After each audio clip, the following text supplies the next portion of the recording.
بے شک اسٹوڈیو میں خوش آمدید۔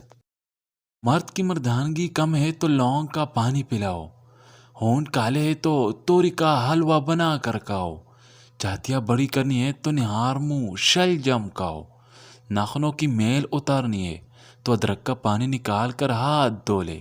روزے کی وہ صورتیں جن سے روزہ ٹوٹ جاتا ہے، کاغذ کے ٹکڑے کو جان بوجھ کر نگل جانا، کان میں دوائی یا تیل ڈالنا، روزے کی حالت میں پم دما کے لیے استعمال کرنا، دانت نکلوانا اور خون کا حلق میں چلا جانا، آنسور پسینے کے قطروں کو نگل جانا، کسی مجبوری کی وجہ سے روزے افطار کرنا، سانس کے ذریعے دوائی کو ناک کے راستے کھینچنا، دھواں کو جان بوجھ کر اندر لے جانا، جان بوجھ کر منہ بھر کے کیک کرنا، پہلے بول کر کھا پی لیا اور یہ سمجھا کہ روزہ ٹوٹ گیا، پھر جان بوجھ کر کھا لیا تو روزہ فاسد ہوگا اور صرف قضا ہوگی۔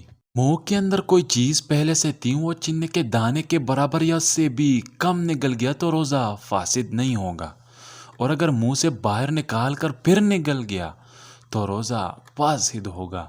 دانتوں میں سے نکلنے خون کو نگل جانا بشرط یہ کہ خون تھوک سے زیادہ ہو۔ کسی ایسی تیز دوا کو سونگھنا جس کی تیزی دماغ تک پہنچ جائے۔ دہی میں چھوٹی الائچی ڈال کر استعمال کرنے سے روزے کی حالت میں پیٹ میں گیس نہیں بنتی۔ افطاری کے وقت کولڈ ڈرنک کا استعمال زہر کھانے کے برابر ہے۔ گاجر کا حلوہ دل کے مریض کے لیے فائدہ مند ہے۔ آلو بخارا دل کے امراض میں فائدہ دیتے ہیں۔ امرود کھانے سے دل کی گھبراہٹ دور ہو جاتی ہے۔ نہار منہ اجوا کھجور دودھ کے ساتھ کھانے سے دل کے امراض میں افاقہ ہوتا ہے۔ تھوڑی سی ادرک چبا لینے سے خراب گلا کھل جاتا ہے اور آواز ٹھیک ہو جاتی ہے۔ دہی میں صحت کے لیے مفید بیکٹیریا ہوتے ہیں جو نقصان دہ بیکٹیریا سے لڑنے میں مدد فراہم کرتے ہیں۔ دہی کھانے سے سانس کی بو سے نجات میں بھی مدد مل سکتی ہے۔ اس کے لیے دن میں ایک بار کچھ مقدار میں دہی کھانا ضروری ہے۔ ناخن کا بڑھنا روکنا ہو تو ناخن ایک بار کاٹ کر اس پر شلجم کے پتوں کو رگڑ دو، ناخن بڑھے گے نہیں۔ سانس لینے میں تکلیف ہو تو سبز چائے پیا کریں۔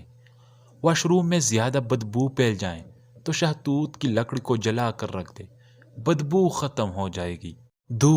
دودھ بھی سانس کی بو سے نجات دلانے میں اہم ثابت ہو سکتا ہے، خاص طور پر لہسن یا پیاز جیسی غذاؤں کو کھانے کے بعد سے پینا مفید ثابت ہو سکتا ہے۔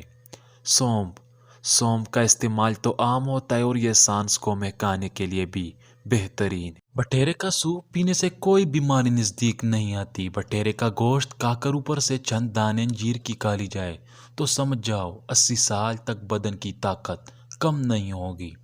گھر میں کھجور کا درخت ہو تو بھوک نہیں آتی۔ گھر میں گلاب کا پودا ہو تو گھر میں خوشی آتی ہے۔ اگر کسی کو اچھا رشتہ نہیں مل رہا ہو تو روزانہ رات کے وقت بسم اللہ الرحمن الرحیم پڑھ کر تسبیح بتا کی پڑھے اور نہایت عاجزی سے دعا کرے۔ نیم کا رس پینے سے پھوڑے نہیں نکلتے۔ نمک زیادہ کھانے سے دل کمزور ہو جاتا ہے۔ گنے کا رس پینے سے ہچکی بند ہو جاتی ہے۔ وزن زیادہ بڑھ رہا ہے تو چکوترا زیادہ سے زیادہ کھاؤ، چند دنوں میں وزن میں خاطر خواہ کمی واقع ہو جائے گی۔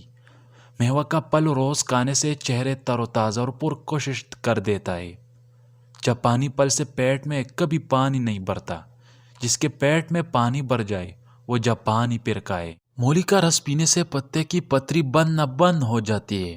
بچوں کا سوکھا پن اور جسمانی کمزوری دور کرنے کے لیے بچوں کو دودھ اور سنگترے کا رس دے، اس سے ان کے جسم کی کمزوری ختم ہو جائے گی۔